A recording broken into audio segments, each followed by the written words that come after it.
Hello नमस्कार साथियों। Welcome to success career के इस प्लेटफॉर्म पे आप लोगों का एक बार फिर से हम स्वागत करते हैं।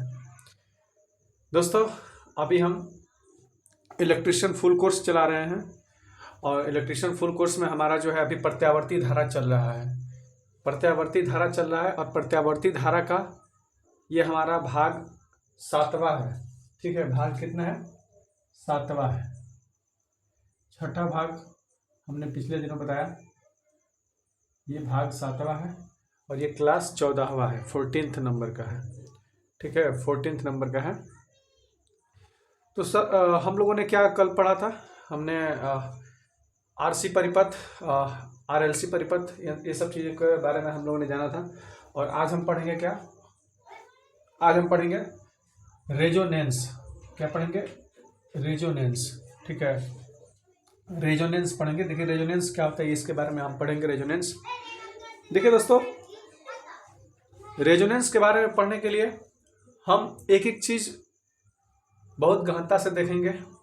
बहुत सरसरी निगाहों से बोले तो एकदम सरसरी दिमाग से भी इसको समझना है। और यही नहीं, बाकी जितना भी हमने पढ़ाया हुआ है सबको आप लोग सारा वीडियो देखिए, फिर जाके आपको अच्छे से समझ में आएगा। और हमारा जो वीडियो है पूरा आपको प्लेलिस्ट में दिख जाएगा। ठीक है, आपको प्लेलिस्ट में जाएगा, डिस्क्रिप्शन बॉक्स में आपको दिखेगा, वहाँ पे लिंक मिलेगा प्लेलिस्ट का। और प्लेलिस्ट में जा करके आपको सारा अभी तक हमने जो इलेक्ट्रिशियन का क्लास चलाया है, जिसमें विद्युत का मूल अवधारणा और ये आपका प्रत्यावर्ती धारा सिद्धांत, इन सब सारे ये जो दो अध्याय है, इसको हमने लगभग ये कवर ही करने वाला है। हमको लगता है एक या दो वीडियो बनेगा। ठीक है, बाकी प्रत्यावर्ती धारा सिद्धांत से हम केवल और केवल क्वेश्चन लेंगे। ठीक है, लगातार लगभग 2 घंटे का क्लास चलेगा और उसमें केवल क्वेश्चन रहेगा। तो आप लोग बिल्कुल बने रहिए वीडियो में और पूरे अच्छे तरीके से, खूब ध्यान से, एकदम शांति दिमाग से क्लास को देखते रहिए और इन्जॉय करके पढ़िए। ठीक है, बिना किसी टेंशन का। तो देखिए दोस्तों, आज हम क्या पढ़ने वाले हैं? रेजोनेंस। रेजोनेंस क्या होता है? देखिए रेजोनेंस क्या होता है। रेजोनेंस पढ़ने के लिए सबसे पहले हमें श्रेणी रेजोनेंट परिपथ पता होना चाहिए। Series resonant circuit. क्या चीज? Series resonant circuit. ठीक है, कह रहा है कि किसी श्रेणी आरएलसी परिपथ में, कल हमने बताया था आरएलसी परिपथ। ठीक है, क्या बताया था कल हमने? श्रेणी आरएलसी परिपथ हमने बता दिया था। आप लोग वीडियो में जाकर के देख सकते हैं, पिछले वीडियो में। देखिए कह रहा है कि किसी श्रेणी आरएलसी परिपथ में जिसमें क्या प्रतिरोध, इंडक्टर और कैपेसिटर का उपयोग किया गया हो, ऐसा परिपथ जिसमें रेजिस्टेंस और इंडक्टर और कैपेसिटर का प्रयोग किया गया हो, वैसा परिपथ, ठीक है, वो श्रेणी आरएलसी परिपथ कहलाएगा। ठीक, तो कह रहा है यहाँ पे कि किसी श्रेणी आरएलसी परिपथ में, यानी कि आरएलसी सर्किट में वह स्थिति जिसमें यह हमारा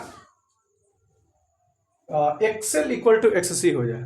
एक्सएल इक्वल टू एक्ससी हो जाए मीन्स क्या? आपके यहाँ पे जो है एक्सएल इक्वल टू एक्सी हो जाए, तब जो है रेजोनेंस कहलाएगा। क्या कहलाएगा? वह स्थिति रेजोनेंस कहलाएगा। कौन सी स्थिति? जब हमारा इंडक्टिव रिएक्टेंस और कैपेसिटर रिएक्टेंस, ठीक है, क्या हो जाए? वो इक्वल हो जाए, बराबर हो जाए, तो हमारा क्या कहलाएगा? रेजोनेंस कहलाएगा। और ऐसा परिपथ श्रेणी रेजोनेंट परिपथ कहलाएगा। क्या कहलाएगा? ऐसा परिपथ जिसमें एक्सएल और एक्ससी क्या हो जाए? बराबर हो जाए, ऐसा परिपथ हमारा श्रेणी रेजोनेंट परिपथ कहलाएगा। ठीक है, अगर ऐसा एक परिपथ बन रहा हो, क्या कहलाएगा? सीरीज रेजोनेंट सर्किट कहलाएगा। ठीक है, इस चीज को बिल्कुल आप लोग ध्यान दीजिएगा। चलिए आगे बढ़ते हैं हम।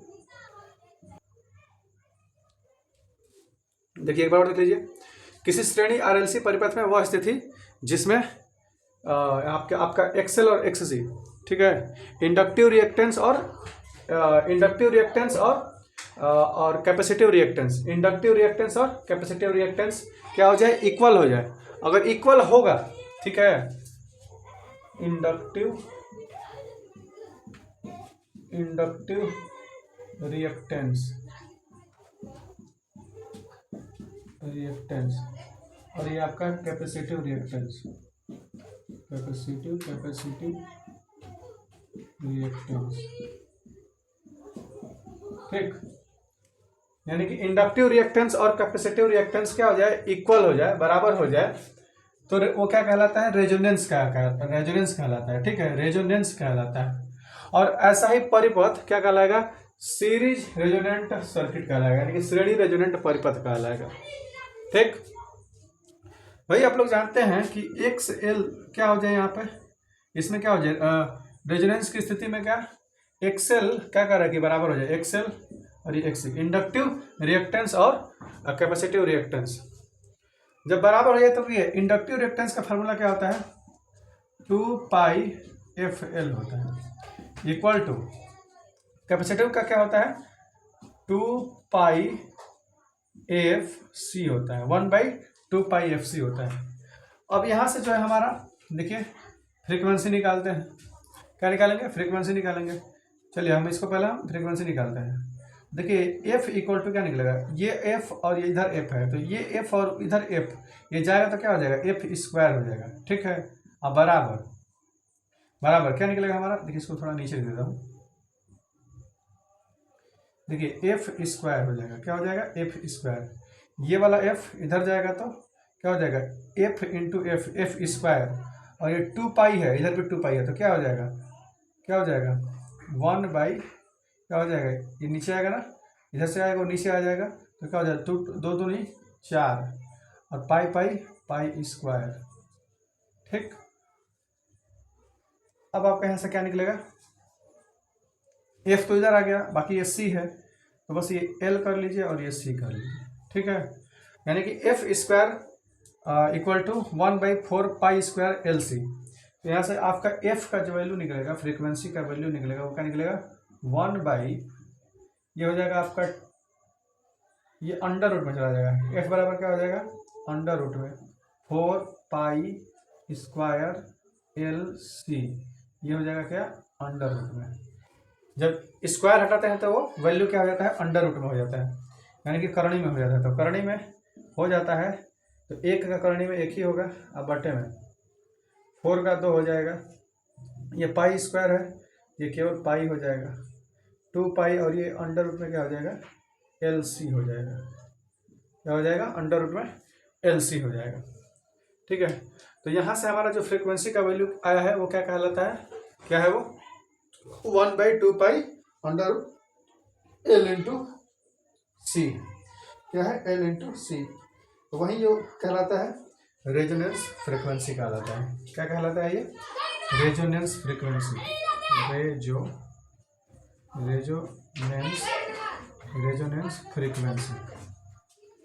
रेजोनेंस फ्रीक्वेंसी कहलाएगा। रेजोनेंस फ्रीक्वेंसी एफ बराबर, ये एफ बराबर, ठीक है, एफ रेजोनेंस फ्रीक्वेंसी एफ बराबर क्या आएगा हमारा, 1/2π अंडर रूट एल सी।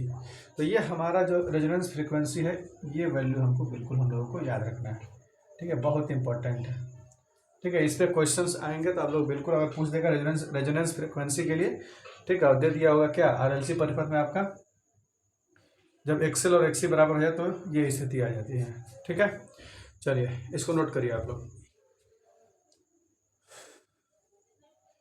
आगे क्या पढ़ेंगे, आगे हम पढ़ेंगे सीरीज रेजोनेंट परिपथ, सीरीज रेजोनेंट परिपथ। चलिए पहले आप लोग इसको नोट करिए, मैं मिटाता हूँ, उसके बाद आगे बताता हूँ। नोट करिए इसको।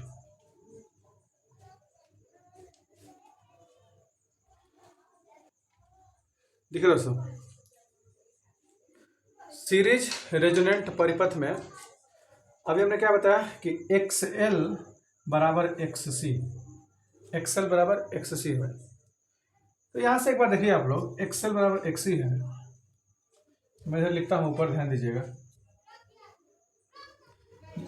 XL, ठीक है, इंडक्टिव रिएक्टेंस, और इसको इधर लाएंगे तो माइनस हो जाएगा क्या, कैपेसिटिव रिएक्टेंस, ठीक है, बराबर क्या हो जाएगा, 0 हो जाएगा। यानी कि इस केस में इनका अंतर जो है 0 के बराबर है, भाई जीरो हो जाएगा, सीधी सी बात है। ठीक, तो इंडक्टिव रिएक्टेंस और कैपेसिटिव रिएक्टेंस जो है उसका वैल्यू जो होगा जीरो होगा। ठीक, लेकिन एक चीज ध्यान दीजिएगा, हम बात कर रहे हैं आरएलसी परिपथ की, ठीक है, यहाँ पे सॉरी रेजोनेंस की। तो आप लोग जानते हैं हमने बताया था क्या क्या बताया था आप लोगों को, हमने बताया था कि जेड बराबर, ठीक है, जेड बराबर हम क्या लाए थे, जेड बराबर अंडर रूट में आर स्क्वायर, जेड बराबर अंडर रूट में आर स्क्वायर प्लस ब्रैकेट में इंडक्टिव रिएक्टेंस और ये आपका इंडक्टिव कैपेसिटिव रिएक्टेंस, ठीक, इसका स्क्वायर। ठीक है, ये चीज़ हमने लाया था। वही आप लोग जानते हैं कि एक इंडक्टिव रिएक्टेंस और कैपेसिटिव रिएक्टेंस का वैल्यू हमारा जीरो है, तो यहाँ पे चलिए हम जीरो रख देते हैं। इधर क्या रखते हैं, हम जीरो रख देते हैं। तो मैं इसको इधर से देता हूँ, यहाँ पे जेड बराबर हमारा क्या निकलेगा, अंडर रूट में आर स्क्वायर, अंडर रूट में आर स्क्वायर प्लस जीरो का स्क्वायर। क्यों जीरो का स्क्वायर, क्योंकि इसका वैल्यू यहाँ पे जीरो है, तो जीरो का स्क्वायर। तो यहाँ से निकलेगा क्या, जेड बराबर अंडर रूट आर स्क्वायर। देखिए स्क्वायर है तो अंडर रूट से बाहर हो जाएगा, केवल ये आर हो जाएगा और ये जेड है। अब यहाँ से हमारा क्या निकला, जेड बराबर आर निकल गया। क्या निकल गया, जेड बराबर आर निकल गया।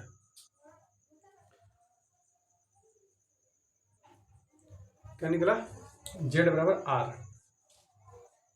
ठीक है, इसको लिख लीजिए पहले, जेड को क्या कहते हैं, इम्पीडेंस कहते हैं। क्या कहते हैं, इम्पीडेंस, इम्पीडेंस। ठीक है, इम्पीडेंस तो हमारा यानी कि प्रतिरोध के बराबर हो गया इम्पीडेंस। इम्पीडेंस क्या हो जाएगा, इम्पीडेंस प्रतिरोध के बराबर हो जाएगा,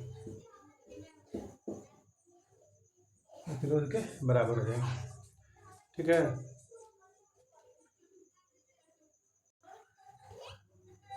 क्या हो जाएगा, इम्पीडेंस बराबर प्रतिरोध, यानी कि प्रतिबाधा, प्रतिबाधा बराबर प्रतिरोध। ठीक, ये हो जाएगा कब, श्रेणी रेजोनेंट परिपथ में, क्योंकि इंडक्टिव रिएक्टेंस और कैपेसिटिव रिएक्टेंस क्या होता है, बराबर हो जाता है, तब इसका अंतर जीरो आएगा। तब इम्पीडेंस जेड बराबर हम लगाएंगे फार्मूला, इम्पीडेंस कल बताया था कि R square plus inductive reactance का और कैपेसिटिव रिएक्टेंस का अंतर का स्क्वायर। ठीक, उसके बाद यहाँ से हम निकालेंगे इसका वैल्यू यहाँ पर रख देंगे जीरो, तो R square plus zero under root में, और जेड बराबर अंडर रूट में आर स्क्वायर, जेड बराबर आर निकल जाएगा, यानी कि इम्पीडेंस बराबर हमारा प्रतिरोध निकल जाएगा। यानी कि हम कह सकते हैं कि श्रेणी रेजोनेंट परिपथ में हमारा प्रतिबाधा बराबर प्रतिरोध निकल जाएगा। देखिए सवाल कैसे पूछ सकता है, अब यहाँ सवाल कैसे बनेगा कि श्रेणी रेजोनेंट में, श्रेणी रेजोनेंट परिपथ में कौन सा ऑप्शन सही है, कुछ भी दे सकता है, जेड बराबर आर, जेड बराबर एक्सएल, जेड बराबर एक्ससी। तो आपको याद रखना है कि जेड बराबर आर आ जाएगा, कब आएगा, श्रेणी रेजोनेंट परिपथ में। ठीक है, चलिए अब इसको नोट करिए,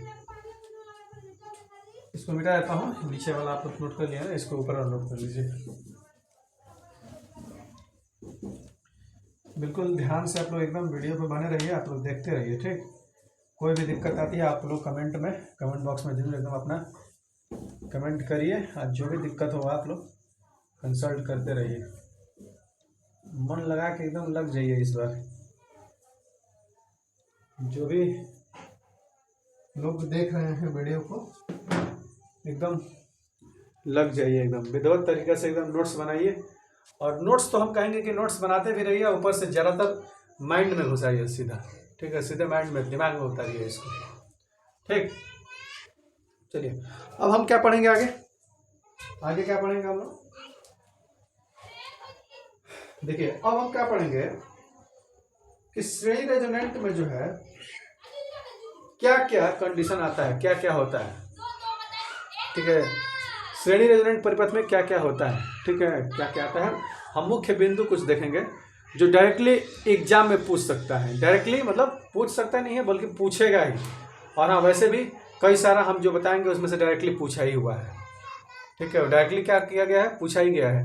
तो चलिए हम इसको मिटा करके हम उसको जो है हम बताते हैं, लिखवाते हैं। आप लोग बिल्कुल लिखिएगा और बिल्कुल एक एक चीज़ समझ के हम आपको बताएंगे, बिल्कुल आप लोगों को हम समझाएंगे। बस आप लोग क्या है, वीडियो पर बने रहिए और देखते रहिए, ठीक है। तो चलिए हम इसको मिटा देते हैं। तो देखिए दोस्तों, आगे जो हमारा है, देखिए अभी हमने क्या बताया कि मुख्य बिंदु देख लेते हैं रेजोनेंस में। रेजोनेंस में जो श्रेणी रेजोनेंट परिपथ है उसका कुछ मुख्य बिंदु है। उस मुख्य जो मेन पॉइंट्स है, मुख्य बिंदु है, उसके बारे में देख लेते हैं। अब देखिए यहाँ से क्या होता है कि डायरेक्टली यहाँ से क्वेश्चन डायरेक्टली आ जाता है। जैसे यहाँ पे दिया है कि परिपथ का परिणामी रिएक्टेंस 0 हो जाता है। अभी हमने देखा है कि परिणामी रिएक्टेंस कैसे 0 हो जा रहा था। अभी हमने क्या देखा कि जो हमारा कैपेसिटिव रिएक्टेंस है और उस इंडक्टिव रिएक्टेंस का अंतर जो है 0 हो जाता है, ठीक। तो यहाँ से जो हमारा क्या निकल रहा है कि परिपथ का परिणामी रिएक्टेंस क्या हो जा रहा है, 0 हो जा रहा है, ठीक है। तो पूछ सकता है कि श्रेणी रेजोनेंट में जो परिणामी रिएक्टेंस है उसका मान क्या हो जाता है। तो यूनिटी हो जाता है या आपका 0 हो जाता है या और अन्य ऑप्शन दे सकता है। तो वहाँ पे जो है आप लोगों को बिल्कुल सही आंसर करना होगा कि 0 हो जाता है, ठीक है। तो यहाँ से डायरेक्टली एकदम क्वेश्चंस एकदम पूछेगा ही। चलिए आगे दूसरा हमारा पॉइंट है कि परिपथ का इम्पीडेंस यानी कि जेड, अभी हमने बताया परिपथ का इम्पीडेंस जो है उसके प्रतिरोध के क्या हो जाता है, बराबर हो जाता है। तो अभी हमने सॉल्व करके, इससे पहले हमने इक्वेशन में देखा कि जो इम्पीडेंस है जेड वो क्या हो जा रहा है, प्रतिरोध के बराबर हो जा रहा है, ठीक है। किस कंडीशन में, कब हो रहा है ये बराबर, हो रहा है ये श्रेणी रेजोनेंट परिपथ में, ठीक है। चलिए आगे जो है कि परिपथ में इम्पीडेंस का मान न्यूनतम रह जाने से, इम्पीडेंस का मान यानी कि जेड का मान न्यूनतम यानी कि बहुत कम रह जाने से जो विद्युत धारा का प्रवाह है हमारा आई जो है यानी कि करंट, विद्युत धारा का उस परिपथ में जो प्रवाह हो जाएगा उसका क्या हो जाएगा, परिवाह एकदम बिल्कुल अधिकतम हो जाएगा, यानी कि मैक्सिमम हो जाएगा। क्या हो जाएगा, मैक्सिमम हो जाएगा, ठीक है। अगला देखिए, अगला हमारा है चौथा पॉइंट कि परिपथ के पावर फैक्टर का मान। देखिए पावर फैक्टर का मान जो है इकाई हो जाता है, और इकाई का मतलब 1, ठीक है। पावर फैक्टर इकाई हो जाता है। कब होता है जी, परिपथ के पावर फैक्टर का मान, कौन सा परिपथ की बात कर रहे हैं, ये श्रेणी रेजोनेंट परिपथ का पावर फैक्टर का मान पूछ सकता है, क्या हो सकता है। तो आप लोग बिल्कुल बताइएगा, आंसर दीजिएगा। यहाँ पे पावर फैक्टर 1 हो जाता है, ठीक है। यूपीपीसीएल का ये प्रीवियस ईयर का क्वेश्चन है, ठीक है। ये चीज आप लोग बिल्कुल ध्यान दीजिएगा, ओके। चलिए हमारा ये पांचवा जो है पॉइंट, इसको देख लीजिए। परिपथ का कुल शक्ति व्यय यानी कि P equal to I square into R. शक्ति व्यय क्या होता है, P बराबर आई स्क्वायर इंटू आर होता है। ये भी चीज आप लोगों को बिल्कुल याद रखना है, ठीक है। तो यहाँ से जो है हम आपको 5 जो है अलग अलग मुख्य बिंदु बताए हैं। इस चीज को आप लोग बिल्कुल हमेशा याद रखिएगा और इसको जो है आप लोग बिल्कुल नोट कर लीजिए, ठीक है। इसको आप लोग नोट कर लीजिए और उसके बाद हम फिर आगे बढ़ते हैं। फिर आगे हम आपको बताते हैं कि कैसे आगे जो है क्या पढ़ना है। तो आगे भी देखिए, अब जैसे यहाँ पे श्रेणी रेजोनेंट है तो यहाँ पे बस समांतर रेजोनेंट परिपथ देख लेंगे, ठीक है। चलिए इसको नोट करिए, जल्दी फटाफट नोट करिए इसको। चलिए मिटा दो ना इसको, ओके। चलिए मिटा दें इसको। देखिए दोस्तों, अब जो है हम क्या पढ़ेंगे, अब क्या पढ़ेंगे हम, समांतर रेजोनेंट परिपथ, ठीक है। समांतर रेजोनेंट परिपथ पढ़ेंगे। क्या पढ़ेंगे, समांतर रेजोनेंट परिपथ यानी कि पैरेलल रेजोनेंट सर्किट पढ़ेंगे, ठीक है। इसमें क्या है, इसमें भी सेम वही है, इंडक्टिव रिएक्टेंस बराबर कैपेसिटिव रिएक्टेंस, ये दोनों क्या होगा जी, बराबर होगा, ठीक है। क्या होगा, बराबर होगा। और जब बराबर होगा उसी को हम समांतर रेजोनेंट परिपथ भी कहेंगे और श्रेणी रेजोनेंट परिपथ भी कहेंगे। बस यहाँ पे अलग क्या होगा, यहाँ पे अलग क्या होगा, यहाँ पे हम इम्पीडेंस से बात करेंगे। देखिए आपको फिगर से बताते हैं, क्या बताते हैं, फिगर के माध्यम से।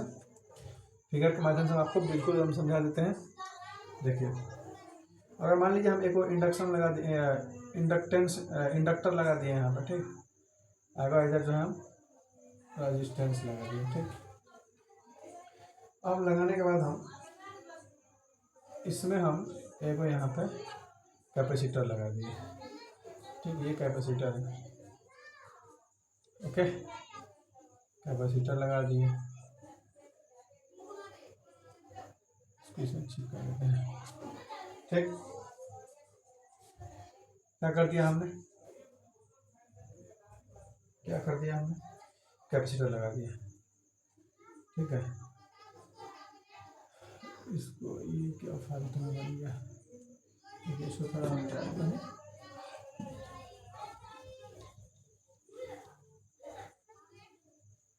क्या लगा दिया यहाँ पे जो है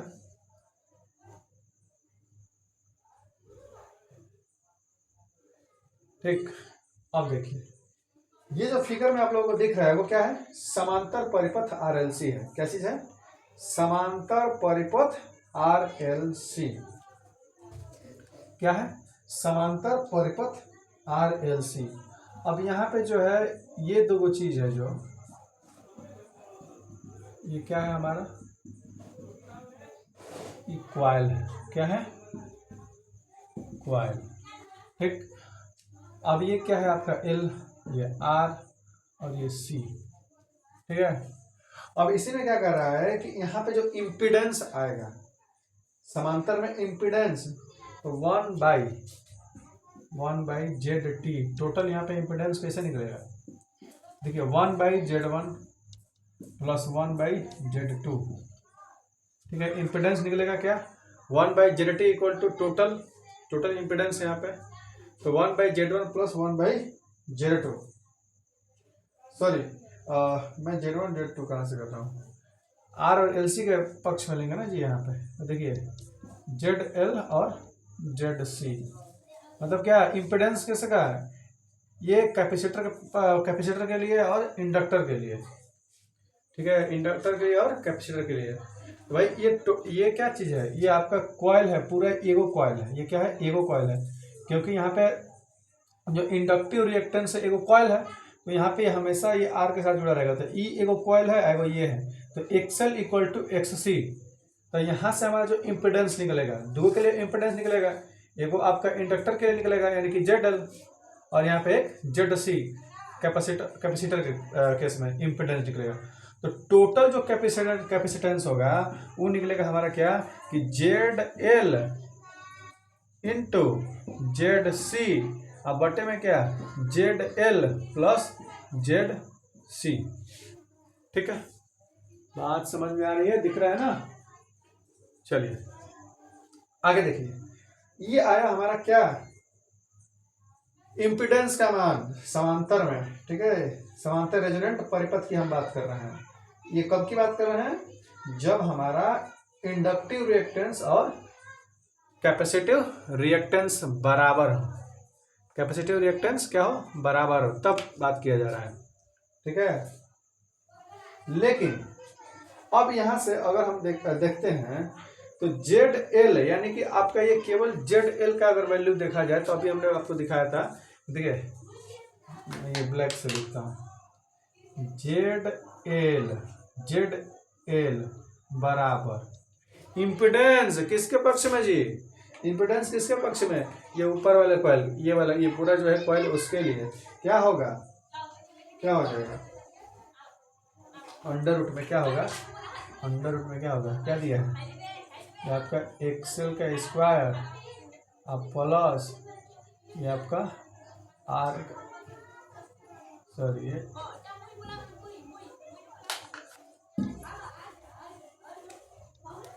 इस केस में क्या होगा, इम्पिडेंस क्या हो जाएगा आपका, ये XC का स्क्वायर, XL का स्क्वायर क्या हो रहा है, हाँ ठीक है, रिएक्टेंस, ये आपका क्या हो जाएगा, R का स्क्वायर, ठीक है, R है ना। हाँ, अब ये इंडक्टिव रिएक्टेंस और प्रतिरोध, अब यहाँ पे इम्पीडेंस जो है इसका क्या निकलेगा, अंडर रूट में जेडल बराबर अंडर रूट में इंडक्टिव रिएक्टेंस का स्क्वायर प्लस प्रतिरोध का स्क्वायर। क्या चीज, प्रतिरोध का स्क्वायर। ठीक है, ठीक। अब यहां से जो है हमारा क्या निकलेगा, जो जेड टी टोटल जो है हमारा कैसे निकलेगा, यहाँ पे हमारा जेड जो है इम्पीडेंस टोटल जो है वो कैसे निकलेगा। तो इम्पीडेंस टोटल निकालने के लिए देखिए भाई, ये तो आपका दे दिया ये जेडल का मान, तो हम ऐसे ही निकाल सकते हैं जेड सी का मान। तो जेड सी, अगर देखिए बात यहाँ पे ये की जा रही है कि जेड सी बराबर एक्स सी, क्या चीज, जेड सी यानी कि देखिए इम्पीडेंस, कैपेसिटर पक्ष में इम्पीडेंस, और जेड सी बराबर यहाँ पे अगर जेड सी हो, जेड सी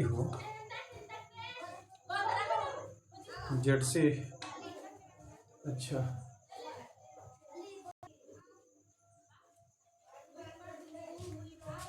ये एक सी है कहाँ में, इंडक्टिव कैपेसिटिव रिएक्टेंस। ठीक, अब देखिए यहाँ से, अब यहाँ पे देखिए आपका इम्पीडेंस है किसके केस में, कैपेसिटर के केस में। अब यहाँ से आपका कैपेसिटिव रिएक्टेंस ये बराबर होगा, क्या होगा, ये बराबर होगा।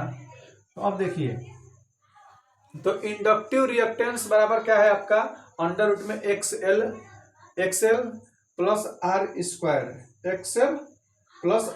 स्क्वायर, तो देखिए जेड टोटल का मान यहाँ से क्या आएगा, जेड टोटल का मान जो है अभी हमने क्या देखा है, जेड टोटल का मान। तो यहां से हमने जेड टोटल का मान क्या देखा है कि Z L into Z C बटे में Z L plus Z C. ठीक है, अब देखिए आगे आप नोट करिए,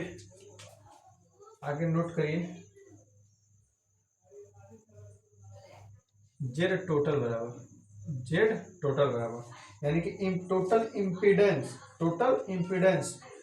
इम्पीडेंस निकालिए यहाँ से अंडर रूट में। अब अंडर रूट में देखिए यहाँ पे जेड टोटल ये दिया था, ठीक, तो Z L into Z C, तो जेड एल का तो वैल्यू ये है, जेड एल का क्या है वैल्यू, इंडक्टिव रिएक्टेंस प्लस आपका प्रतिरोध का स्क्वायर है। ठीक है, तो क्या निकलेगा यहाँ पे, आर स्क्वायर, या लिखिए एक्स एल का स्क्वायर प्लस आर स्क्वायर, अब प्लस में क्या आपका, प्लस में क्या रहेगा, कैपेसिटिव रिएक्टेंस, क्या रहेगा, capacitive reactance.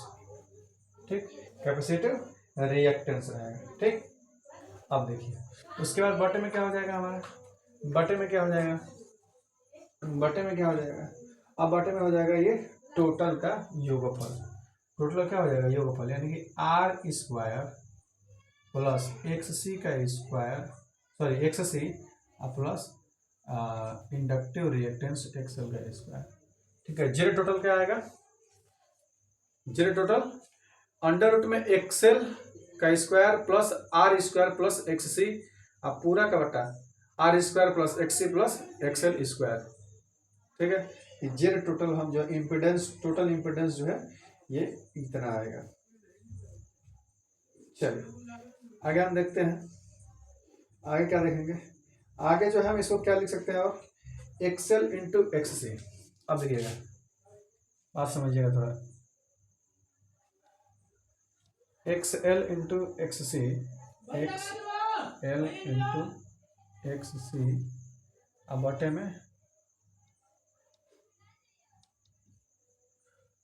XL into X सी, एक्सएल इंटू एक्स सी,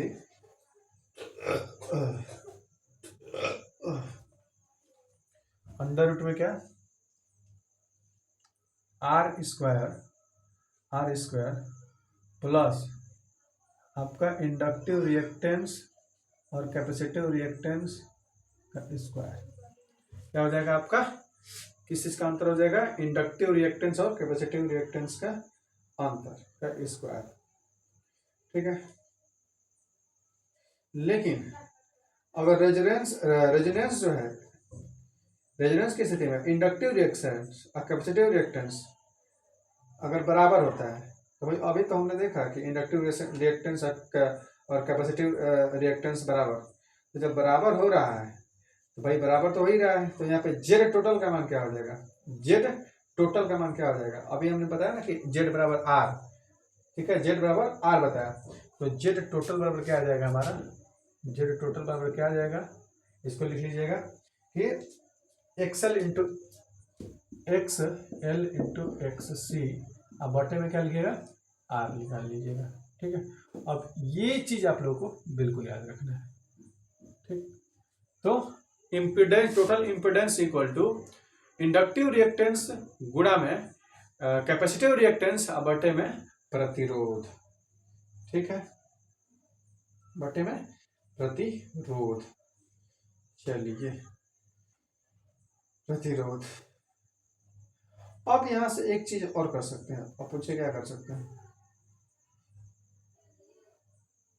क्या कर सकते हैं, जब हम ये एक्सेल है तो भाई अगर एक्सेल और एक्ससी है तो हम लिख सकते हैं ना, या तो एक्सेल का मान यहाँ पे, ये एक्सेल का मान एक्ससी रख देते हैं, ठीक है, या एक्ससी का मान हम एक्सेल रख देते हैं, तो कोई भी रखेंगे तो हमारा क्या निकलेगा, देखिए एक्स एल का स्क्वायर अब बटे में आर, जेड बराबर क्या निकलेगा, जेड बराबर एक्सएल का स्क्वायर बटे में आर, या आपका एक्स सी का स्क्वायर बटे में आर इक्वल टू इम्पोर्टेंस, निकलेगा कि नहीं निकलेगा जी, निकलेगा कि नहीं निकलेगा, ये दो चीज कब, ये जब बराबर है तो ये चीज आपको बिल्कुल याद रखिएगा, ये ठीक है, तो नोट करिए फटाफट, इसको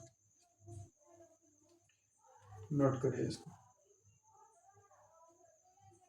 नोट करिए, उसके बाद इसमें कुछ मुख्य बिंदु बता देते हैं, ठीक है।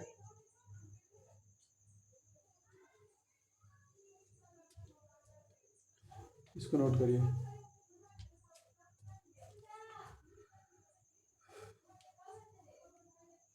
चलिए नोट कर लिए, मिटाते हैं इसको, आगे देखते हैं। देखिए दोस्तों, आगे का जो है हमारा कुछ प्रमुख बिंदु है किस चीज़ का, समांतर रेजोनेंट परिपथ में, समांतर रेजोनेंट परिपथ में यानी कि पैरेलल रेजोनेंट सर्किट में हमारा कुछ मुख्य बिंदु देखेंगे। देखिए मुख्य बिंदु में हम क्या देखेंगे कि पहला बिंदु है कि परिपथ का इम्पीडेंस अधिकतम हो जाता है, परिपथ का इम्पीडेंस क्या होता है, अधिकतम मैक्सिमम हो जाता है, यानी कि जेड का वैल्यू क्या हो जाता है, ज्यादा हो जाता है, जेड का वैल्यू क्या हो जाता है, ज्यादा होता है, इम्पीडेंस क्या हो जाता है समांतर रेजोनेंट परिपथ में, इम्पीडेंस ज्यादा हो जाता है, ठीक है, ठीक। और दूसरा पॉइंट हमारा है, दूसरा पॉइंट है कि जेड का मान, जेड का मान यानी कि इम्पीडेंस का मान अगर देखिए यहाँ पे ज्यादा होगा, ठीक है, यहाँ पे क्या हो जाएगा, इम्पीडेंस का मान ज्यादा होगा, इम्पीडेंस का मान ज्यादा हो जाने के कारण विद्युत धारा का प्रवाह जो है क्या हो जाएगा, न्यूनतम रह जाता है, क्या हो जाता है, न्यूनतम रह जाता है, विद्युत धारा का प्रवाह जो है न्यूनतम रह जाता है, ठीक है, यानी कि कम रह जाता है, यानी कि ये हमारा आई जो है क्या हो जाता है, कम हो जाता है, ठीक। अब देखिए परिपथ के पावर फैक्टर का मान, ये चीज ध्यान देना है बिल्कुल, समांतर रेजोनेंट परिपथ में, ठीक है, समांतर रेजोनेंट परिपथ में या श्रेणी रेजोनेंट परिपथ में, चाहे वो समांतर रेजोनेंट परिपथ हो या वो श्रेणी रेजोनेंट परिपथ हो, उसमें पावर फैक्टर का मान जो है वो हमारा यूनिटी हो जाता है, एक हो जाता है, ये चीज को याद रखना है, ठीक है। अब देखिए एक मुख्य बिंदु और है, इसमें क्या है, कह रहा है कि श्रेणी, देखिए श्रेणी एवं समांतर, समानांतर या समांतर यानी कि सीरीज एवं पैरेलल रेजोनेंट परिपथों का उपयोग इलेक्ट्रॉनिक उपकरणों में, इलेक्ट्रॉनिक उपकरणों में बैंड पास, याद रखिएगा, बैंड पास एवं बैंड स्टॉप फिल्टर सर्किट के रूप में किया जाता है, क्या चीज, फिल्टर सर्किट्स के रूप में, फिल्टर सर्किट्स के रूप में किया जाता है, क्या चीज, श्रेणी में क्या, बैंड पास, समांतर में बैंड स्टॉप फिल्टर सर्किट के रूप में किया जाता है इलेक्ट्रॉनिक उपकरणों में, ठीक है, ये चीज आप लोग बिल्कुल नोट कर लीजिए, ठीक है। इसके बाद हम आपको क्वेश्चंस बताते हैं, फटाफट इसको नोट कर लीजिए।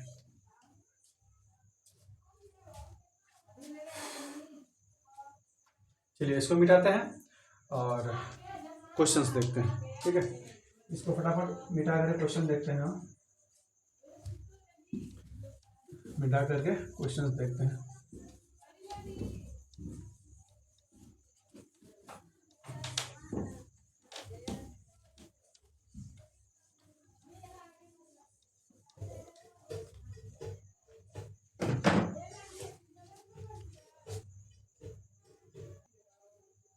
देखिए दोस्तों, हमारा क्वेश्चन है, यदि किसी नगण्य प्रतिरोध वाले परिपथ में यदि किसी नगण्य प्रतिरोध वाले परिपथ में 0.15 हेनरी की चोक लगा हो और एक 2.5 माइक्रोफैराड 2.5 माइक्रोफैराड की संधारित्र जो है श्रेणी क्रम में जुड़ी हो, तो वह परिपथ किस फ्रीक्वेंसी पर वह जो परिपथ है वो किस फ्रीक्वेंसी पर रेजोनेट करेगा, किस परिपथ पे रेजोनेट करेगा। ठीक है, तो फ्रीक्वेंसी जो है किस फ्रीक्वेंसी पर परिपथ जो है किस फ्रीक्वेंसी पर रेजोनेट करेगा। देखिए, तो अभी हमने पहले देख लेते हैं कि क्या वैल्यू क्या दिया है आपका इंडक्टेंस, सॉरी यहाँ पे इंडक्टर जो है चोक, इंडक्टर्स को मिला करके इंडक्टर के ग्रुप को क्या कहते हैं, चोक कहते हैं। तो भाई एल का मान क्या दिया है आपका, एल का मान, इसको ब्लैक से लिखता हूँ। देखिए एल का मान क्या दिया है, एल का मान दिया है यानी कि इंडक्टर का मान यानी कि चोक का मान क्या दिया है 0.15 हेनरी दिया है। ठीक है, 0.15 हेनरी दिया है। अब देखिए संधारित्र यानी कि आपका सी कैपेसिटेंस का मान क्या दिया है 2.5 माइक्रोफैराड दिया है। ठीक, अब हम यहां से निकालेंगे क्या, अब जो है हम कौन सा फार्मूला लगाएंगे, रेजोनेंस फ्रीक्वेंसी एफ बराबर क्या निकालेंगे, रेजोनेंस फ्रीक्वेंसी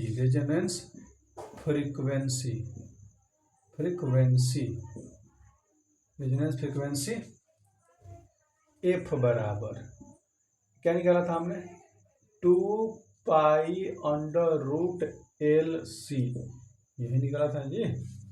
क्या निकाला था, रेजोनेंस फ्रीक्वेंसी जो है हमने क्या निकाला था 2π में क्या L/C निकाला था। ठीक है, करना क्या है, बस कुछ नहीं करना है, मान रख दीजिए एफ बराबर 1/2 गुणा पाई का मान 3.14 अंडर रूट एल का मान कितना दिया है जी 0.15। ठीक है, अब बाकी क्या दिया है, गुणा में कर लेते हैं, क्या दिया है आपका 2.5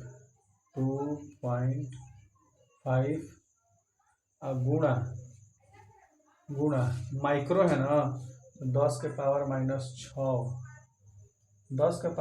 -6। अब इसको सॉल्व करिए फटाफट, इसको जो है सॉल्व करिए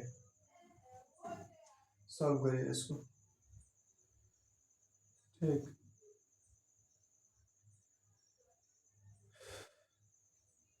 देखिए इसके हम इसको टाइम ज़्यादा लग जाएगा इसको, है ना, तो हम डायरेक्टली यहाँ पे आपको बता देते हैं।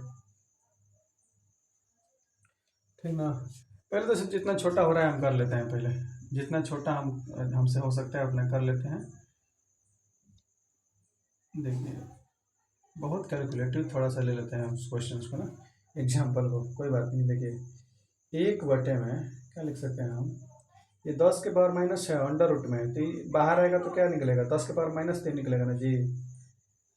देखिए 10 का पावर -3 गुणा में अंडर रूट 0.15 गुणे 2.5।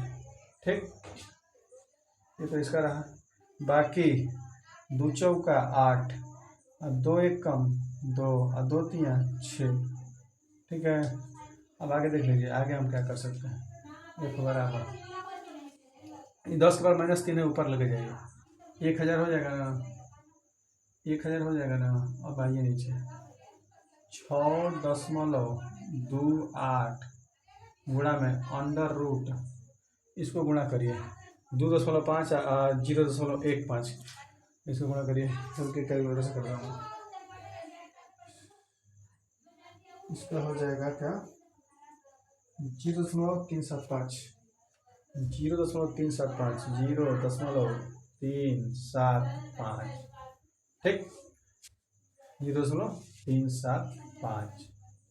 अब देखिए कितना आया, इतना वैल्यू आया, ठीक। अब जो है हमारा क्या, इसको अगर इसको सॉल्व कर रहे हैं तो क्या आएगा, 0.61। देखिए इसको इधर इधर लिखता हूँ, इधर लिखता हूँ 1/0.61 गुणा में क्या, 6.28, 6.28, ठीक है, 6.28, ये ऊपर 1000 है, ये है, ठीक। अब इतना आ गया।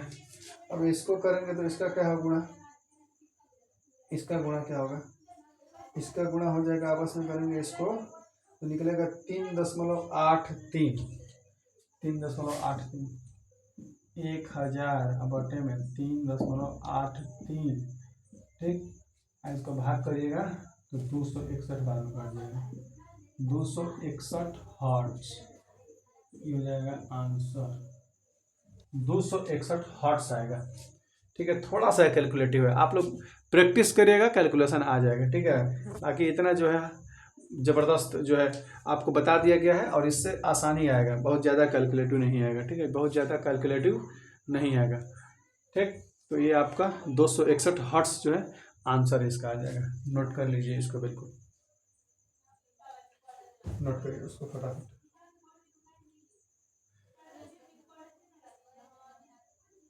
चलिए मिटाया जाए इसको, मिटाया जाए इसको, चलिए मिटाते हैं और लिखते हैं हम, मतलब कि पढ़ते हैं आगे पावर फैक्टर। क्या पढ़ेंगे अब, पावर फैक्टर, मिटा लेते हैं इसको पहले। देखिए दोस्तों, अब हम पढ़ेंगे क्या, पावर फैक्टर। क्या पढ़ेंगे, पावर फैक्टर। पावर फैक्टर क्या होता है, पावर फैक्टर क्या होता है, ठीक है। देखिए दोस्तों, पावर फैक्टर क्या होता है, लिखिए थोड़ा सा आप लोग, पावर फैक्टर होता क्या है, ठीक। तो देखिए एसी में लिखिएगा, एसी में, एसी में, ठीक है, यानी कि एसी में, एसी में आपका वास्तविक, वास्तविक एसी में वास्तविक, वास्तविक मान, क्या चीज, वास्तविक मान या शक्ति, वास्तविक शक्ति, वास्तविक शक्ति एवं आभासी शक्ति। वास्तविक शक्ति, देखिए एसी परिपथ में या एसी परिपथ में, ठीक है, एसी में, एसी परिपथ कर लीजिएगा, एसी परिपथ या एसी में या एसी परिपथ में, देखिए एसी ही कर लेता हूँ डायरेक्ट, ठीक है, या ज़्यादा दिमाग मत लगाइए। एसी में या एसी परिपथ में वास्तविक शक्ति एवं आभासी शक्ति, आभासी, आभासी शक्ति, आभासी शक्ति के अनुपात को ही, के अनुपात को, के अनुपात को ही क्या कहते हैं हम, पावर फैक्टर कहते हैं, पीएफ, पावर फैक्टर कहते हैं। अब देखिए कैसे, एसी में क्या बोला जा रहा है कि एसी में वास्तविक शक्ति एवं आभासी शक्ति के अनुपात को क्या कहते हैं, पावर फैक्टर कहते हैं। क्या कहते हैं, पावर फैक्टर कहते हैं, ठीक है।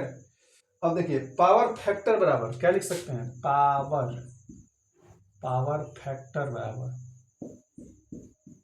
पावर, पावर फैक्टर पीएफ बराबर, पीएफ बराबर क्या कर सकते हैं, पीएफ बराबर वास्तविक शक्ति बटे में आभासी शक्ति, वास्तविक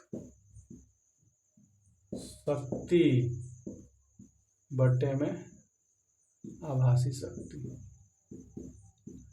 आभासी शक्ति, ठीक। रियल पावर, इसको लीजिए अंग्रेजी में क्या है, रियल पावर, रियल पावर, ये अपरेंट पावर लीजिए, अपरेंट ठीक। तो पावर फैक्टर पीएफ बराबर क्या होगा आपका, वास्तविक शक्ति रियल पावर बटे में आभासी शक्ति अपरेंट पावर। ठीक है, क्या हो जाएगा, अपरेंट पावर। एक चीज और ध्यान दीजिएगा इसमें कि एसी परिपथ में वोल्टता एवं विद्युत धारा के बीच, देखिएगा एसी परिपथ में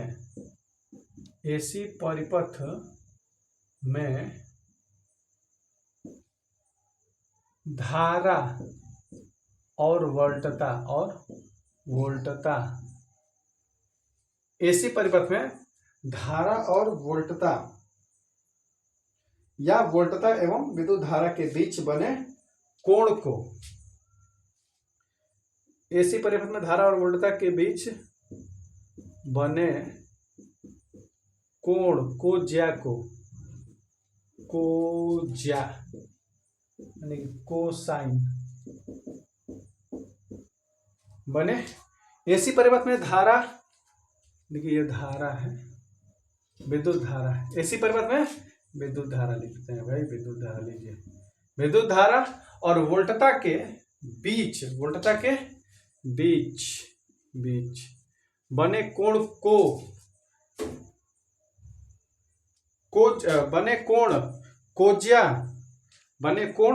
कोज्या यानी कि कोसाइन को क्या कहते हैं जी, बस सीधी सी बात है, पावर फैक्टर कहते हैं, पीएफ यानी कि पावर फैक्टर कहते हैं। ये दूसरा चीज है आपका, मतलब कि दूसरा परिभाषा ये है, ये पहला परिभाषा मान लीजिए, ये पहला परिभाषा है, दूसरा परिभाषा पावर फैक्टर बराबर वास्तविक शक्ति बटे में आभासी शक्ति है, और पावर फैक्टर बराबर एसी परिपथ में विद्युत धारा और वोल्टता के बीच बने कोण कोसाइन यानी कि पावर फैक्टर कहलाता है। क्या कहलाता है, पावर फैक्टर कहलाता है। क्या कहलाता है, पावर फैक्टर कहलाता है। तो देखिए पावर फैक्टर बराबर क्या होगा, V I cos phi, power factor बराबर वी आई कॉस फाई अब बटे में वी आई, तो वी आई से वी आई कट गया, अब निकल गया हमारा, सॉरी ये पावर फैक्टर है पी एफ, तो यहाँ से हमारा पावर फैक्टर बराबर क्या निकला, पी एफ बराबर कॉस फाई निकला। क्या निकला, पावर फैक्टर बराबर कॉस फाई, और यहाँ भी पावर फैक्टर बराबर वास्तविक शक्ति बटे में आभासी शक्ति। तो ये दोनों चीज आप लोगों को बिल्कुल अच्छे से याद रखना है। ठीक, चलिए आगे, पहले तो इसको नोट कर लीजिए, फिर आगे कुछ लिखवाते हैं आगे। ठीक है, इससे कुछ रिलेटेड क्वेश्चन, इससे कुछ रिलेटेड मुख्य बिंदु लिखवाते हैं।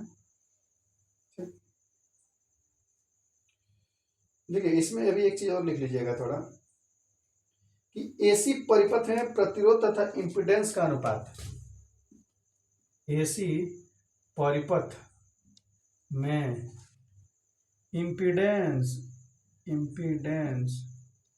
जेड और प्रतिरोध का अनुपात,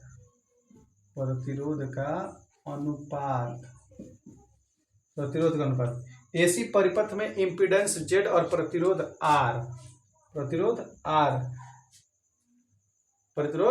आर का अनुपात, एसी परिपथ में इंपीडेंस जेड और प्रतिरोध आर का अनुपात पावर फैक्टर कहलाता है। ठीक, क्या कहलाता है, ये भी पावर फैक्टर, मतलब तीसरा भी आप ले लीजिए, पावर फैक्टर कहलाता है, पावर फैक्टर कहलाता है। ठीक, ये भी ले लीजिए, पावर फैक्टर कहलाता है। तो भाई कह रहा है कि एसी परिपथ में इंपीडेंस, तो यार यहाँ से क्या निकलेगा हमारा, कि पावर फैक्टर बराबर पी एफ बराबर, पावर फैक्टर बराबर इंपीडेंस जेड बटे में आर, ये हो याद रखिएगा। ठीक है, इंपीडेंस जेड बटे में आर प्रतिरोध, ये चीज को बिल्कुल याद रखना है। चलिए फटाफट इसको नोट करिए, फटाफट जो है नोट करिए। इसको लिख सकते हैं cos फाई भी लिख सकते हैं, cos फाई क्योंकि दिया ही है, आया ही है पावर फैक्टर बराबर cos फाई, तो यहाँ पर डायरेक्टली लिख सकते हैं कि cos फाई बराबर जेड बाई आर इम्पिडेंस बटे में। ठीक, इस चीज़ को एकदम याद रखिएगा। चलिए फटाफट इसको नोट कर लीजिए, एकदम नोट कर लीजिएगा, कोई वो नहीं। देखिए क्वेश्चंस में क्या पूछेगा, क्वेश्चंस में कैसे पूछ सकते हैं कि पावर फैक्टर क्या हो सकता है, ऑप्शन में ईओ दे देगा, कौन सा नहीं होता है, पूछेगा ना कौन सा नहीं होगा, ये दे देगा पावर फैक्टर बराबर cos फाइव, पावर फैक्टर बराबर Z by R, power factor बराबर वास्तविक शक्ति बटे में आभासी शक्ति। तो ये तीन वो चीज को एकदम हल्के में मत लीजिएगा, ये हल्के में मत लीजिएगा ये पूरा चीज, ठीक। एक ये और एक ये हमारा ये और दूसरा तीसरा हमारा ये, ठीक। ये चीज एकदम बिल्कुल याद रखना है। cos फाइव बराबर जेड बाई आर, इसको भी याद रखना है। तो ये सारा जो हमने बताया एकदम बिल्कुल जो है एकदम जबरदस्त क्वेश्चंस इससे बनेंगे, ठीक है। नोट करिए इसको, नोट करिए, इसके बारे में हम कुछ लिखवा देते हैं। ओके, इससे कुछ बनते जुलते मतलब मिलते जुलते क्वेश्चंस और इससे बनने वाले कुछ क्वेश्चंस और इसका कुछ और भाग बता देते हैं, ठीक है। चलिए इसको हम मिटा देते हैं पहले, तो उसके बाद आगे बढ़ते हैं। देखिए दोस्तों, पावर फैक्टर का मान, पावर फैक्टर का मान जो है देखिएगा, पावर फैक्टर का ये पहले दो मुख्य बिंदु देख लीजिए। पावर फैक्टर का अधिकतम मान पूछेगा, पावर फैक्टर का अधिकतम मान इकाई होता है, इकाई बोले तो एक होता है, ठीक है। क्वेश्चंस कैसे पूछेगा कि पावर फैक्टर का अधिकतम मान क्या होता है या कितना होता है, तो इकाई होता है यानी कि एक होता है, ठीक है। दूसरा है कि इंडक्टर्स युक्त परिपथ में, इंडक्टर युक्त यानी कि आपका इंडक्टर्स युक्त जिसमें इंडक्टर का यूज किया गया हो, ठीक है, परिपथ में, अर्थात मोटर्स ट्यूबलाइट विद्युत पंखे आदि युक्त परिपथ में पावर फैक्टर का मान क्या हो जाता है भाई, इकाई से कम हो जाता है, इकाई से क्या हो जाता है, कम हो जाता है, ठीक है। ये चीज भी याद रखिएगा, ठीक। एक ये चलिए इसको लिख लीजिए और आगे हम बताते हैं आपको, आगे हम बताते हैं।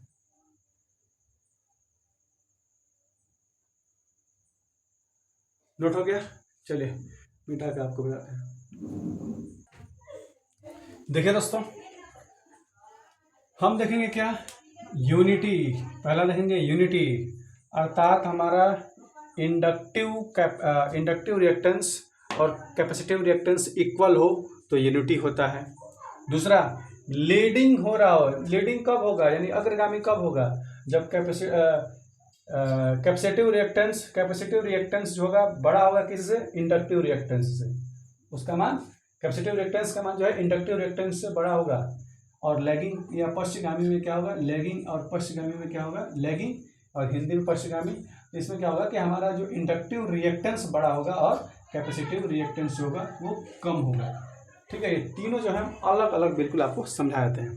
चलिए हम पहला हम देखते हैं क्या, यूनिटी, ठीक, पहले हम यूनिटी की बात करते हैं। ओके, अब देखिए यूनिटी में हम क्या करते हैं कि अभी आपको हमने बताया था कि यूनिटी में कब पावर फैक्टर यूनिटी कब होता है, तो पावर फैक्टर बराबर R by Z, power factor बराबर R by Z, power factor बराबर आर बाई जेड,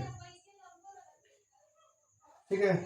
अगर आर बराबर जेड रहेगा तब ना जी, देखिए आर बराबर यूनिटी कब होगा, आर बराबर जेड रहेगा तो यूनिटी हो जाएगा। क्यों कि भाई अगर किसी भी एक का मान, अगर आर का मान यहाँ पर रख दीजिए, आर करना है, इसको बराबर करना है तो जेड का वैल्यू आर रख दीजिए, या इसको बराबर करना है तो आर का वैल्यू जेड रख दीजिए। तो बस सीधी सी बात है, अगर किसी एक का मान यहाँ पर रख देंगे तो एक हो जाएगा, पावर फैक्टर का मान क्या हो जाएगा, चलिए हम इसको जेड बाई जेड कर लेते हैं, हो जाएगा क्या, पावर फैक्टर का मान एक, यूनिटी हो जाएगा।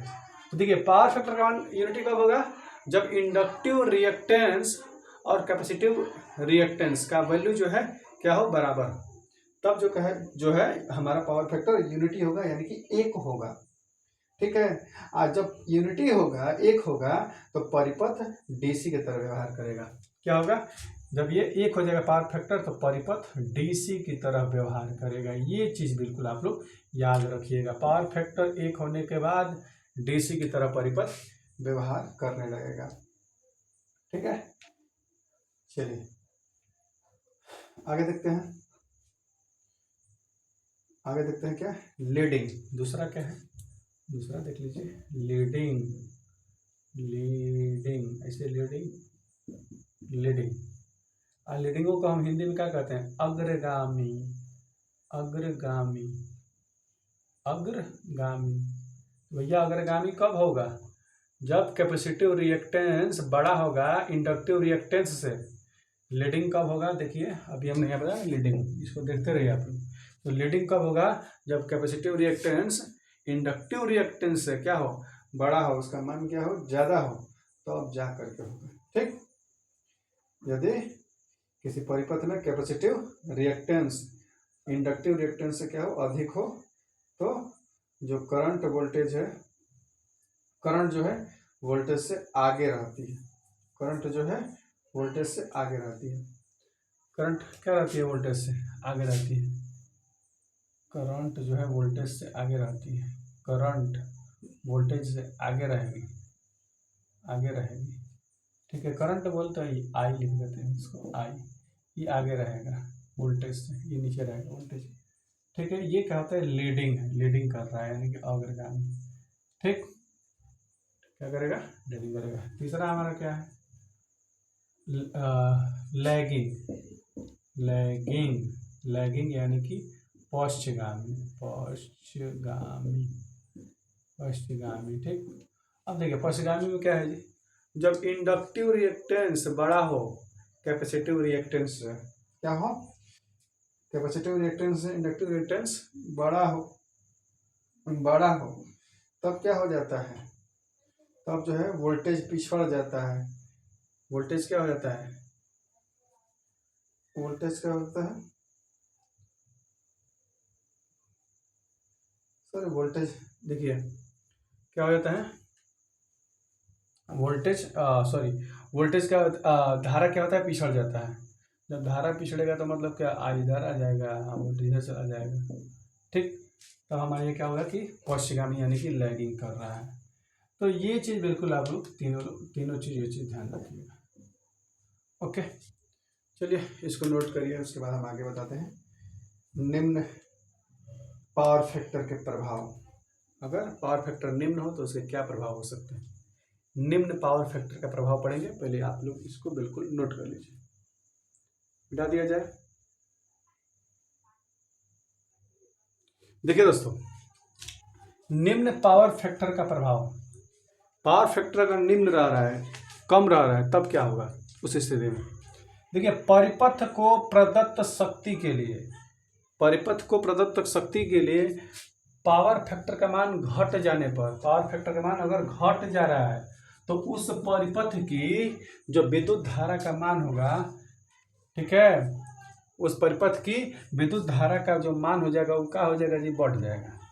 आई क्या हो जाएगा? बढ़ जाएगा, जिसके कारण ताम्र क्षति जो है यानी कि कॉपर लॉसेस क्या होगा? ताम्र क्षति यानी कि कॉपर लॉस क्या हो जाएगा? कॉपर लॉस का मान बढ़ जाएगा, यानी कि कॉपर लॉस ज़्यादा होगा, जिससे जब कॉपर लॉस ज़्यादा होगा तो उपकरण की दक्षता एफिशिएंसी भी घट जाएगा। क्या हो जाएगा? कॉपर लॉस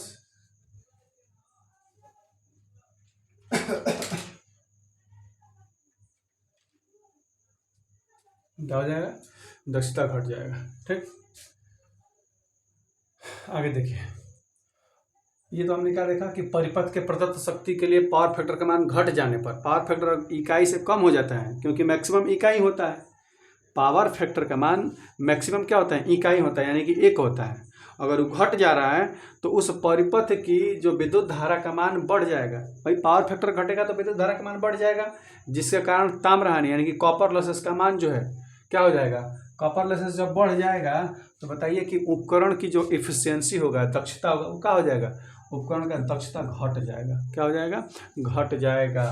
ठीक है, ठीक है, ओके, आगे देखते हैं। अल्टरनेटर्स, ट्रांसफार्मर तथा लाइन वोल्टता। लाइन वोल्टता देखिए क्या बोल रहा है?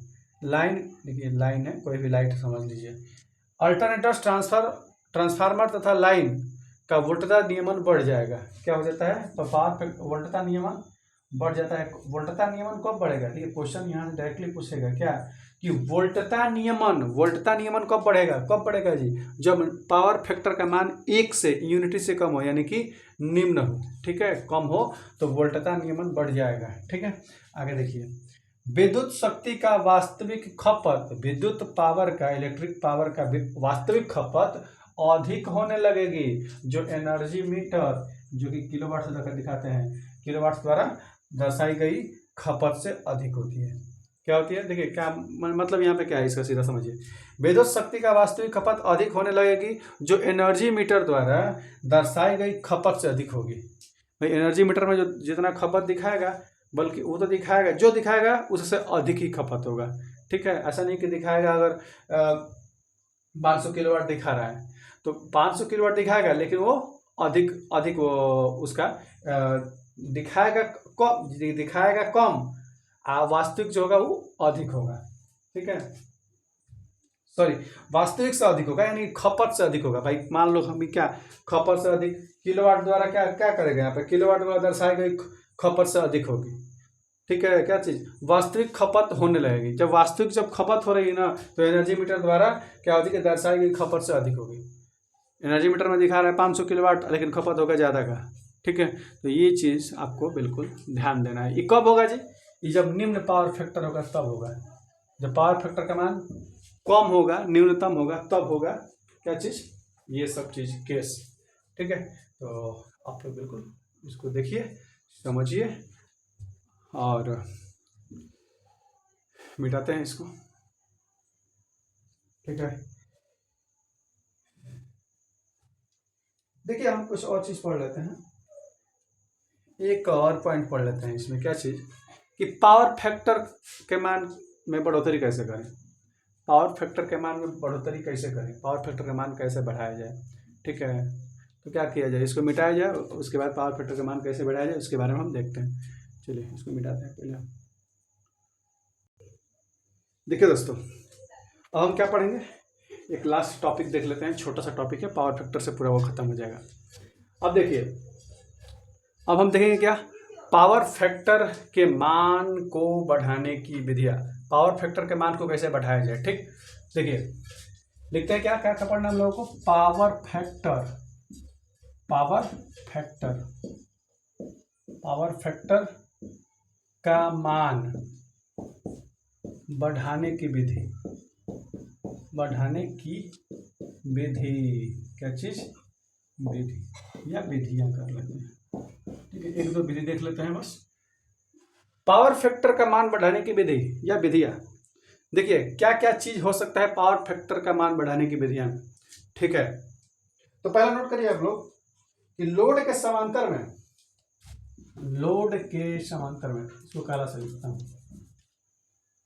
लोड के समांतर में, लोड के समांतर, लोड के समांतर में, ठीक।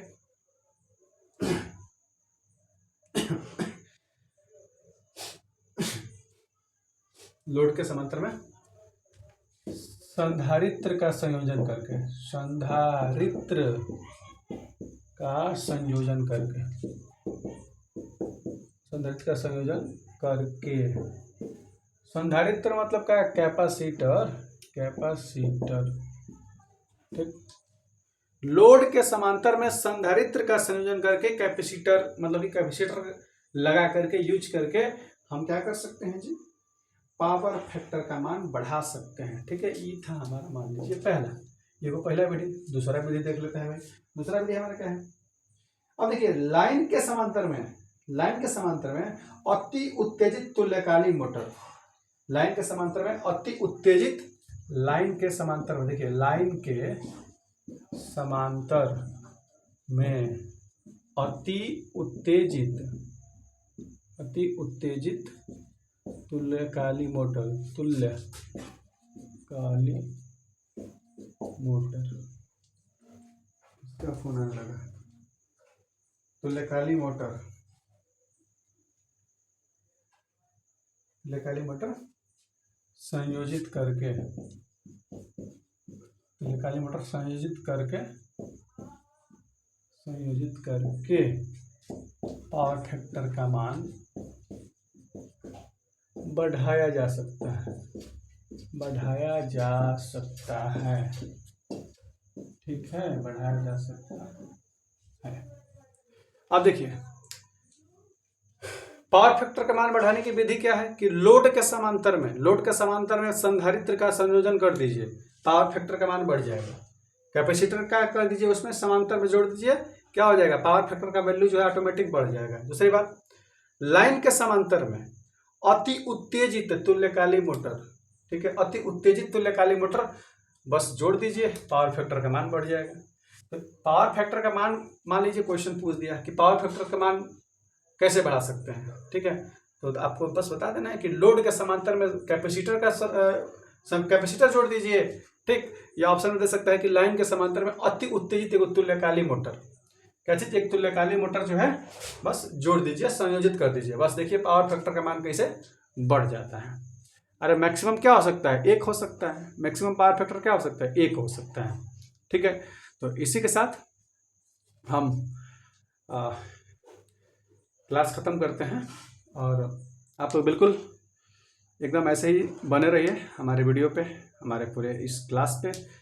और सारा जो है अभी तक हमने 14 वीडियो दे दिया, ठीक है। इसको लेकर के आप लोग पूरा वीडियो देखिए, एक एक वीडियो देखिए, एक एक चीज़ देखिए। जो भी क्वेरी आ रहा है वो कमेंट बॉक्स में ज़रूर कमेंट करिए, ठीक है। और बिल्कुल आप लोग पहले तो देखिए डिस्क्रिप्शन बॉक्स में आप लोगों का प्लेलिस्ट है इलेक्ट्रिशियन थ्योरी क्लास का, उसमें जाकर के आप लोग बिल्कुल एक एक वीडियो शुरू से आप लोग देखिए। अभी तक अगर आप लोगों ने नहीं देखा है तो एक एक करके वीडियो देखिए, बिल्कुल एकदम देखिए आप लोग को दिमाग में उतर जाएगा। और आप लोग बिल्कुल निश्चिंत रहिए कि क्वेश्चन इससे बाहर आने वाला है, बिल्कुल भी नहीं। क्वेश्चन जो है इलेक्ट्रिशियन, इंडिया में कोई भी एग्जाम हो जिसमें इलेक्ट्रिशियन से क्वेश्चन डाल रहा हो बस यहीं से आने वाला है, ठीक है। तो ये चीज़ को आप लोग बिल्कुल ध्यान दीजिएगा। बहुत मेहनत करने के बाद हमने ये क्या किया है, यह व्यवस्था किया है केवल और केवल किन लोगों के लिए, केवल आप लोगों के लिए, ठीक है। तो चलिए इसी के साथ हम अपने वाणी को विराम देते हैं और मिलते हैं अगले दिन एक नए जोश में, नए अंदाज में और एक नया जो है हमारा टॉपिक के साथ, ठीक है। तब तक के लिए नमस्कार, बाय बाय।